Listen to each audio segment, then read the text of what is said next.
Le chantage émotionnel, c'est quelque chose de réel dans nos relations, surtout relations amoureuses. Et quelquefois, on a du mal à mettre la main dessus parce que c'est l'amour, ok? On est amoureux, il y a cette vague sur laquelle on est en train de flotter. Donc, ça peut empêcher ou inhiber cette capacité d'être objectif ou bien de pouvoir voir les choses de façon très objective et rationnelle. Alors aujourd'hui dans cette vidéo, je vais vous parler, en tout cas je vais essayer du mieux que je peux de vous faire voir les signes du chantage émotionnel parce que c'est quelque chose qui existe et c'est quelque chose qui est fréquent dans nos relations. Mais comme j'ai dit, on a vraiment du mal à mettre le doigt dessus. La première chose avec le chantage émotionnel dans nos relations surtout, c'est les personnes qui ont tendance à ne pas valoriser vos efforts personnels. Peu importe ce que vous faites, aux yeux de ces personnes, c'est rien quoi. Ils essayent de minimiser vos actions et pire même, ils les ignorent, ok? Ils ne regardent rien de vos efforts. Tout ce que vous pouvez faire n'a pas de valeur, n'a pas de sens à leurs yeux. Ça, c'est une première des choses, une forme de chantage émotionnel que vous pouvez observer dans votre rapport avec les autres. La deuxième chose aussi, c'est des personnes qui vous mettent responsable de tout ce qui peut arriver comme difficulté ou bien comme dispute dans la relation. Je ne sais pas si vous avez été dans ces relations où peu importe ce qui se passe, eh bien, c'est vous qui devez toujours vous excuser. C'est vous qui devez toujours faire des concessions. L'autre, il a toujours raison, il a toujours droit sur tout. Vous voyez ces genres de relations, ce sont des formes de chantage émotionnel. Et quand vous êtes avec ces genres de personnes, eh bien, c'est difficile parce que vous allez finir par douter de votre réalité. Vous allez finir par douter de vous-même. Parce que vous allez commencer par vous dire, est-ce que c'est moi qui ai un problème? Est-ce qu'il y a un truc qui ne marche pas chez moi? La plupart du temps, c'est que vous êtes dans une relation où vous subissez une forme de chantage émotionnel. Troisième chose ici, c'est que vous avez de ces personnes qui se victimisent constamment, ok?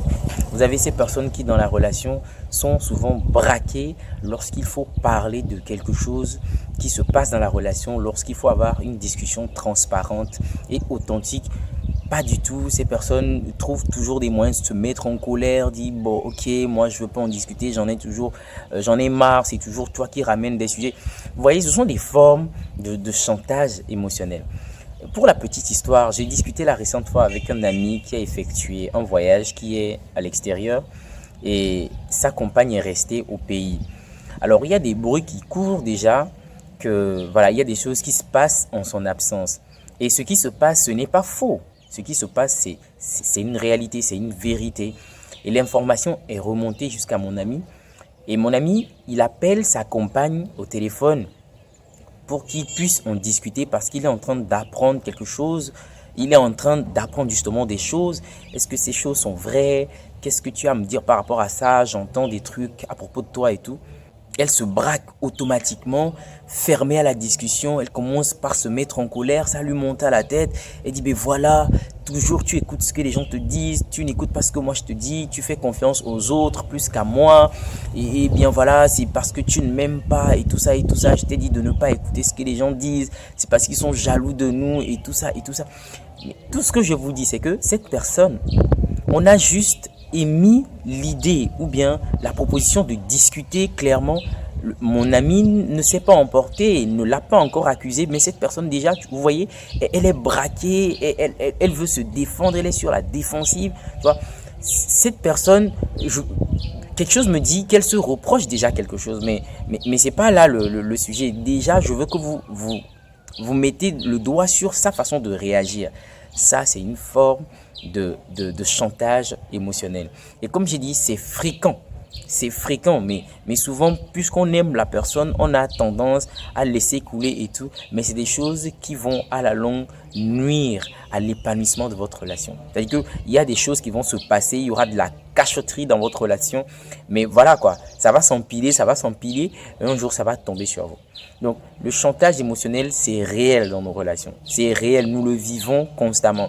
Si vous n'avez pas pu l'identifier, eh bien il vous sera difficile de l'éviter tout simplement. Donc cette vidéo, c'est en quelque sorte pour apporter un peu plus de clarté dans vos rapports avec les autres, notamment dans les relations amoureuses, quand vous êtes avec vos conjoints, votre conjointe, observez énormément les comportements, ce qu'on vous dit, comment est-ce que vous êtes traité, comment est-ce que vous êtes perçu, vos efforts, comment est-ce que votre conjoint parle de vous devant les autres ou bien derrière vous, peu importe, qu'est-ce que vous entendez par ici et là. C'est des choses qui sont des indicateurs pour savoir si vraiment la relation elle est saine, si vous subissez du chantage émotionnel ou pas. Et le chantage émotionnel, j'ai même oublié un détail, ça va même jusque dans les menaces, ok? Des personnes qui vous menacent directement. Eh bien, tu ne peux pas me quitter, tu ne me quittes pas, ou bien tu ne me parles pas comme ça, eh bien, je ne suis pas ton enfant, tu vois.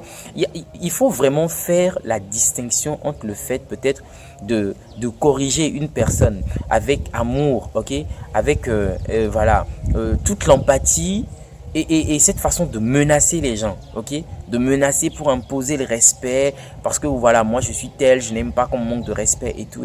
Non les amis, donc faites attention quand vous rentrez dans des rapports avec les autres, faites attention aux détails. Les détails en disent long sur ce que vous allez vivre ou bien sûr peut-être même ce que vous vivez déjà dans la relation. Et n'acceptez pas ces situations parce qu'il y a des personnes qui se résignent, qui disent bah c'est normal, c'est comme ça qu'ils se comportent toujours, mais non. Mais non, oui, des gens qui disent, bah oui, il n'y a pas mieux, hein, qu'est-ce qu'on peut bien faire? Eh bien, il va falloir supporter. Les amis, non, ça peut vous coûter la vie, ça peut vous coûter super cher, ok? Quand vous remarquez des choses qui ne tranquillisent pas votre esprit, votre âme, vous sentez au plus profond de que vous êtes dans quelque chose qui ne représente rien, qui ne fait pas du sens, faites ce que vous pouvez pour, en tout cas, ramener les choses à la normale ou peut-être prendre le large. Très important, ok? C'était mon message, mon petit message rapidement de la journée. J'espère qu'il a fait du sens pour vous, que vous avez appris quelque chose, que vous l'avez trouvé instructif. Si c'est le cas, laissez un pouce bleu sur la vidéo. Ça m'aide vraiment pour le référencement. Ceux qui veulent aller plus loin, laissez un commentaire. Dites-moi ce que vous pensez de mes vidéos, comment vous les trouvez, si vous les appréciez. Faites savoir en commentaire. S'il n'y a plus rien à dire les amis, moi je vous dis à la prochaine pour une toute nouvelle vidéo. Merci.